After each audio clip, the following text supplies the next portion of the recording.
Chapter 17, 01:02 hours. April 17th, 2539 military calendar. Me-Trome system, geosynchronous orbit of unnamed gas giant. Aboard Covenant support vessel. The words sat like a lump in Solomon's stomach before he was spurred into action once more. They had just finished cleaning up a detail of support crew when the alarm began ringing through the entire vessel. "We need to get out of here ASAP," Bravo Team Sergeant had said over squad comm. At first, the group believed the lone Jackal survivor had tipped off the crew of their presence. But upon further inspection, it had only been able to activate a door to another passageway before succumbing to an assault rifle round through the backplate of its armor. The squad was now made aware that the alarm was triggered from the command deck. Although Sergeant Devi was successful in securing the bridge, they now had to fight their way back to the egress point and escape before the hidden Covenant escort arrived to investigate. "Sergeant Devi, any update on that Corvette's ETA?" It was Lieutenant Green on comms now. He huffed as he finished his query. The squad moved as fast toward the exit as they could safely manage. Solomon had counted over 24 dead Covenant soldiers on the way to the engineering deck, but he had no idea what crew complement of a ship this size looked like. They needed to know how much resistance they'd face on the way out, so Solomon remained on point. "Sir, looks like the Corvette will be in striking range within 5 to 7 mics. Repeat, 5 to 7 mics. No good." It took Solomon's group over 24 minutes just to reach the engineering deck. Who knows how long it took Sergeant Devi's crew to make it to the bridge or if they had a viable escape plan. They'd have to take the most direct route back to the dorsal side of the vessel and hope they didn't run into too much resistance on the way out. "Get the hell out of here," Lieutenant Green responded. "We're on our way out now. It's too dangerous to risk blowing another hole in the hull to exfil. We'd probably take ourselves out with it. We didn't see any hangars or air locks on the way in either. Your best bet is a straight shot like us." Static crackled over squad comm and preceded by a burst of automatic fire. "Working on it, sir," a voice shouted back. Solomon didn't have any illusions of what that meant, but it wasn't good. He assumed a ready response force was dispatched to retake the bridge and flush out the intruders. Solomon and Charlie team continued through the dark winding passageways of the alien vessel in a dead sprint. They came upon another vast atrium filled with tanks and other storage devices. Solomon could make out something farther beyond and squinted slightly, his heads-up display automatically zooming in to 3 times magnification. He could see odd racks with what looked like personal belongings, spare methane tanks, armor, and assorted small arms. He raised his fist and ordered the detail to halt. "Sir, looks like the crew's berthing area ahead. Recommend we blow through. I don't think we have a much better option." He raised the chronometer to his HUD. The display read 3 minutes and 37 seconds from the initial report. From Bravo Team, "No choice now, Spartan, let's get in there." The platoon commander knew just as well as he did that there was no other choice. It was either jump back into space and hope for a pickup, or go down with the ship. Their Pelican, if it wasn't blasted into deep space by now, should be parked in the gas giant's twilight libration point. They'd have to break radio silence with the Death's Hand to ensure the auto-guided dropship would be in a position well-suited for a quick pickup. Solomon knew that the stealth corvette on the way wasn't about to board the ship and attempt to eradicate the vermin within. They'd simply blow the whole ship up wholesale and leave no room for error. The picket squadron charged with exterior defense be damned. As they jogged toward the troop berthing area, Solomon brought up their encrypted emergency frequency and prepared a message. He knew the stealth vessel wouldn't respond right away, so he readied what he wanted to transmit and would hold it until the time was right. Any prowler captain worth their salt would know better than to risk a transmission within proximity of a hostile spacecraft. He knew this, but also knew that they'd have their listening devices trained on the flying octopus as it continued to skim through the upper atmosphere of the gas giant below. "Teal force to Death's Hand, we've been compromised. Covenant corvette en route to our position. Break." He checked the time once again for an accurate confirmation. Each second was precious for the ODST's survival. Even with their reserve air replenished while aboard the alien vessel, they still only had 15 minutes of time in a vacuum. They'd have to jump ship and hope to be picked up by the Pelican before their air ran out. "Moving to exfil from Covenant support vessel. Time to Corvette effective plasma strike range. Estimate 3 minutes and 7 seconds. Even that was just a best guess based on Sergeant Devi's team and their estimate of the situation. He'd rather err on the side of caution. Requesting immediate pickup. We'll signal emergency beacons after we jump. Lighting up their emergency beacons was an even larger gamble than jumping into the void of space with no clear destination. But it's all they had now. During their planning session, nobody was accounted for another Covenant ship entering the battle space. The Death's Hand had been on station for over a day before this mission started, and they didn't identify anything on passive systems. Further to their lack of precautions, the Death's Hand's AI had calculated only a 17% likelihood of a battle cruiser slipping from their siege of boundary to come assist their supply vessel.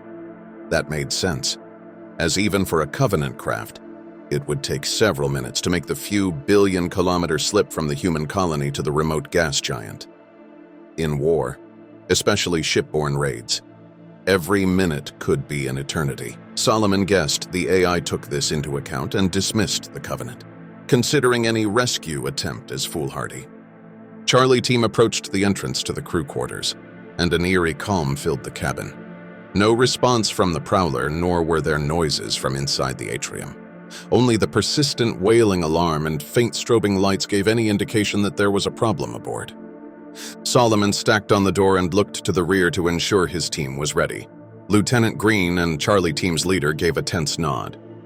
The Spartan entered the berthing area and began to sweep it for contacts. He quickly spotted a clutch of Ungoy crew still scrambling to put on their methane-breathing harnesses, gases spurting everywhere as they hurried to secure their breathing apparatuses. He opened fire, Charlie team taking his flank and likewise engaging another group of Covenant. The hulking figure of a 2-meter-tall Spartan in half a ton of Mjolnir armor shocked the first group of grunts as he greeted them with a hail of gunfire.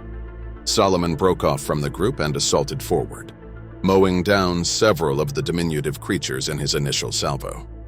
His luck ran out immediately after conducting a reload, however, as a pair of elites came out of a maintenance tunnel to his left. The sliding panels of the alien hatch opened and a barrage of plasma sped toward Solomon's position.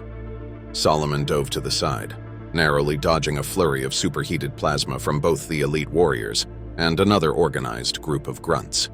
The former already had their methane tanks rigged to their squat backs and had their personal sidearms in tow. He sprung to his feet and grabbed for a frag grenade, still conducting erratic lateral movements to avoid being hit. With the safety clip sprung, he launched the grenade in a high arc toward the elites. Solomon risked a glance around a storage bin to see venting plasma from their rifles overheated. A moment later, Solomon felt the deck shudder beneath his feet as the fragmentation grenade rocked both elites' shields. He took the opportunity to bring his assault rifle back to his shoulder and gave them a generous helping of rounds to the chest, bringing them down in an instant. Working now on the next targets, a mixed squad of grunts and jackals, Solomon surveyed the room to see Lieutenant Green and Charlie team pinned down by a barrage of plasma pistol and needler rounds. A lucky needle ricocheted off one of the berthing's racks and struck the fire team leader in the stomach, forcing him to double over in pain. "Cover fire!" the Spartan shouted over the firefight. At once, Lieutenant Green and the rest of the team exploded from their cover to begin hosing the aliens, sheltering their downed comrade. Solomon took this opportunity to reach the injured Marine and pull him by the collar behind another storage container. He reached for a hard case on his thigh and pulled out a miniature container of biofoam and applied it to the shattered thoracic cage of the trooper. The self-sealing, space-filling coagulant worked instantly, expanding to stabilize the wound and deter internal bleeding. "Shit, lucky bastard," the Marine grunted. Solomon pulled him up to a knee and handed the trooper's rifle back to him. "Can you fight?" "Damn right, sir," the Marine responded and slapped a fresh blood-spattered magazine into his rifle. By the time Solomon applied first aid to the trooper and rose to his feet again, the battle was waning in the human's favor. While the rest began to clear the room of any remaining threats, another Marine helped the injured man back to his feet, and the group were on their way through the berthing area once again. The next 2 minutes happened in a flurry. They were literally running and gunning for their lives now, not even stopping to verify kills or check corners. There was simply no time left. Solomon's chronometer lit up red, signaling 0000 on his mission clock, and they were still traversing the dangerous corridors toward their exit. Another minute passed without incident. "Looks like we might get off easy," one of the Marines proclaimed. No sooner had he finished his sentence than the entire vessel was rocked by a violent explosion. The group was sent tumbling through the corridor, flying through the air with careless disregard for any hazards, and landed on the deck once again. The team rose slowly, coughing and sputtering from their violent impact with the nanolaminate hulls around them. "God damn it, Miller." A disembodied flurry of coughing interrupted the beratement. "You just had to go and open your stupid mouth." It was the injured Marine who remained lying on the deck. Solomon activated his helmet lamp. The emergency lights had faded to almost nothing, and saw a pool of blood emerging from under his back. The biofoam had worked as intended up to this point, but now the jagged edges of the wound had opened once again. Solomon carefully helped him back to his feet. "Come on, we're definitely out of time now. Nobody gets left behind." "I wish that were true, sir," he said and winced. "Even with a patch kit, I'm not making it out of here. Look at this." He pointed at the gaping hole in his side to reveal a gory mess. "Just give me that detonator and leave me be." Solomon took out the remote detonator from a pouch on his chest. In the event everything went south, as it had now, Solomon was tasked with scuttling the vessel once they reached a safe distance away from the blast zone. "No, we can fix you up." It was the Marine that helped him to his feet back at the crew quarters. "Miller, you know damn well that ain't true," he said in a strained, painful whisper. "I'm buying the farm, and I'm taking the rest of these assholes with me." "Sir?" He turned his gaze over to Lieutenant Green. "Send it, Marine. Davy said that Corvette's in range, right?" "Right." "Why?" "Permission to cover your exit and give our new arrivals a little present," he said with a devious smile. The platoon commander paused for a moment to consider. He had already lost so many men from the Covenant's onslaught of boundary, and now one of his squad leaders was asking him to stay behind. With a resigned look on his face, he shook his head. "Solomon, hand over that detonator, would you?" The Spartan handed it over to the Marine and helped prop him up in a doorway that would cover their escape. "I'll radio back when we're clear and that Corvette is within effective range." Green stood up and checked the chamber of his rifle, a weakly veiled attempt at hiding his pain. "Give 'em hell, Marine," and with that final order, the last 4 soldiers were on their way. The group continued through corridor after corridor without incident. A squeaking grunt here, an elite officer barking orders at a group of engineers there. The biggest enemy now was time. The Covenant on board had realized their counterparts didn't care about collateral damage to deny the humans their prize. Solomon and the rest of the ODSTs had been rattled and thrown off balance 3 more times in as many minutes as the hostile Corvette continued to pound away at the support ship. The Corvette couldn't be much larger than the craft they were currently on, and Solomon surmised that their armaments weren't powerful enough to take it down in just a few hits. Lucky them. They converged at a point near the ship's dorsal side, 3 other similar tunnels funneling to this one location. A burst of static over squad comm played. "Check your corners there, sir." A weak voice wavered as it spoke. It was Sergeant Devi. At once, the ODSTs met up with the squad leader and saw that the tough-as-nails man was gravely injured. He coughed and collapsed to a knee. Caught us by surprise, those bastards. He took off his tinted helmet with shaking hands. The helmet slammed onto the deck of the tunnel, the energy from his arms failing him. Myers and Kaufman bought it right after we left the command bridge. Ran into a squad of birds and grunts. We didn't stand a freaking chance. They had those arm shields and grenades. A lot of grenades. He paused to catch his breath. Khan and I dodged another squad on the way into these central tubes. He pointed at the multiple tubes which funneled into the large chamber ahead. One of these tubes would get them close enough to their initial entry point to jump. Then the elites pinned us down. I was knocked back from a plasma grenade. If the damn plasma strike from that Corvette didn't hit us when it did, I'd be toast. The damn hinge heads got rocked by some supply crates flying through the air. He coughed violently for several moments. A spatter of blood peppered his boots. Knocked him out cold. All I had to do was walk over and finish him off. "Damn, Sarge, you're one lucky SOB. Lieutenant Green chimed in, then scowled. Upon further scrutiny of the sergeant's condition, their leader could see the deep, scorched wound near his kidney. "Sergeant Davy, you're hit," the lieutenant said. "Oh, that?" Devi coughed sickly and cringed from the pain of it. Must have got grazed before the grenade went off. I'm good, sir. The veteran Marine closed his eyes slowly and slumped to the deck, passing with a contorted look of peace over his battered face. Solomon reached down, secured the dog tag from his necklace, and stuffed it in a belt pouch. Come on, we've got to go, the Spartan said with remorse. There would be a time for mourning, but now wasn't it? They made their way toward a terminus in the network of tubes and pipe and down another maintenance hatch to reveal a huge scar in the hull. Lieutenant Green called over comms for Delta Team to reveal their positions. It was time to jump ship. Solomon and Charlie Team emerged from the large shadow cast by a metal pipe with the diameter of a warthog. To everyone's elation, all members of the security team were still present with no visible injuries. Sir, we were about to try and raise you. We only caught a brief exchange between you and Sergeant Davy before our comms cut out. I think the radiation from those plasma rounds was interfering with our signal. Don't worry about it, Marine, Green said and gave him a grin. He was just happy no more of his men would die today. He turned to Delta and Charlie Team, then to Solomon. All right, boys and girls, seal up. Last chance for any patches. Inspect your partners. We've got 20 seconds, then we're jumping together. At this cue, Solomon sent an emergency band broadcast to the human stealth craft hiding somewhere out there. Hopefully, they'd hear it in time to instruct the recon Pelican lying in wait to pick them up.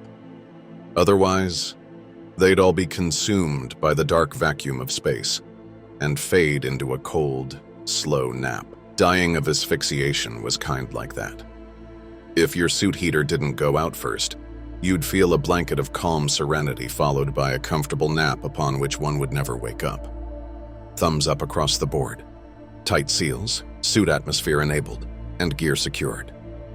The platoon commander led by example and headed to the breach, motioning the rest to assume their positions. A countdown flashed in Solomon's HUD.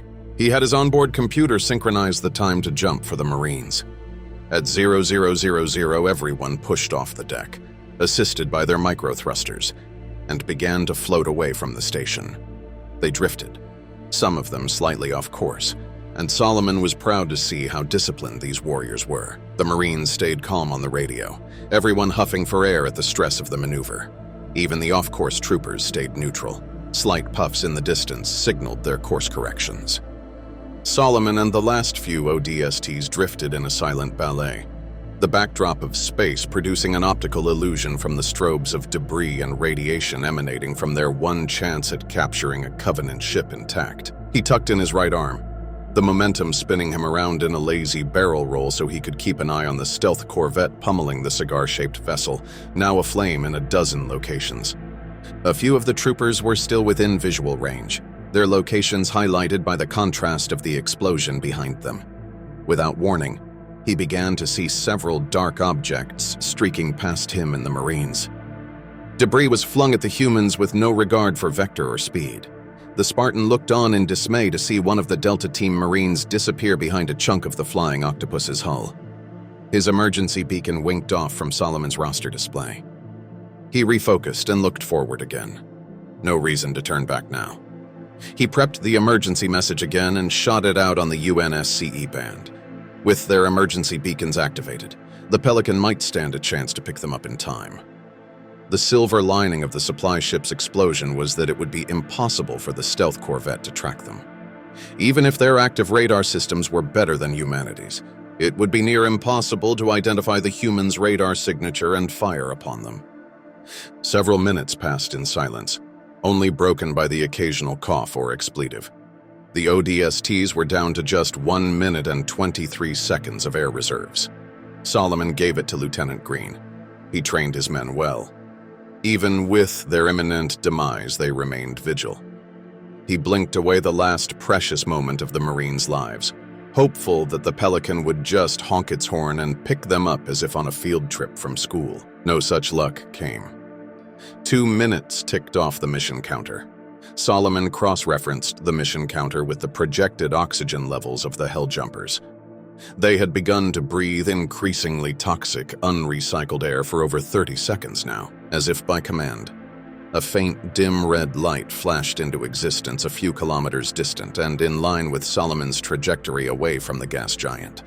He continued to fly through the darkness of space, having broken the gravity well of the planet below him. It was the Pelican. Commander Keller had heard his emergency broadcast.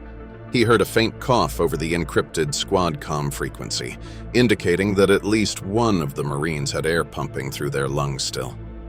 The dim red light winked out, and a brief moment later, it appeared once again in a different position. This pattern repeated 4 more times, capturing the last 3 members of Delta Team, 2 members of Charlie, and First Lieutenant Green.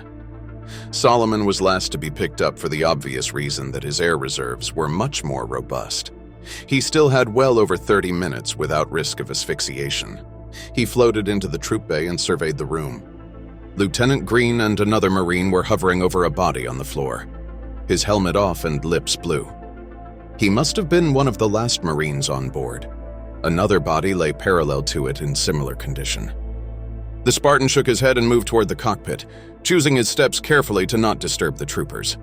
A faint yellow pulse was repeating on the dash. A message was ready to be played, no doubt from the Prowler still laying low in the Oort cloud beyond. He pressed a gloved finger on the terminal and played the message. Teal Force, I hope you find this message. We tight beamed it to the bird when we picked up the message from the emergency band. If you hear this, then that means the instructions from Ensign Bird paid off. After it stops detecting active emergency beacons, the Pelican will automatically take the most efficient route back to our last known position. From there, we'll scoop you up. Great job. Keller out. Solomon took stock of the situation for a moment, then composed himself. This was one of the most dangerous parts of the mission, when there was no clear and present danger staring you down. While soldiers see the end of the tunnel, the return to safety, they get complacent. Lieutenant Green was performing CPR on the blue-lipped helljumper, lifeless and splayed out on the deck. The lieutenant pounded the chest of the man in frustration and stopped. Sweat poured from his boyish hair and beaded on his eyebrows. Great job. Those words wrenched a sick feeling of unease in his stomach. Some job, he thought. Half the team dead or missing, and no viable technology pulled from the Covenant support vessel. The specter of being obliterated by the Covenant stealth corvette was still looming in the background. They didn't stand a chance if it found them now. A quiet hour passed for Solomon and the remains of Teal Force in the troop bay. He felt the subtle shift in gravity, the inertia tugging at his legs from a sudden change in direction. They had made it to the rendezvous point near the Oort cloud in silence for the fallen. He patched into the forward viewport to see the gaping maw of the Prowler's hangar.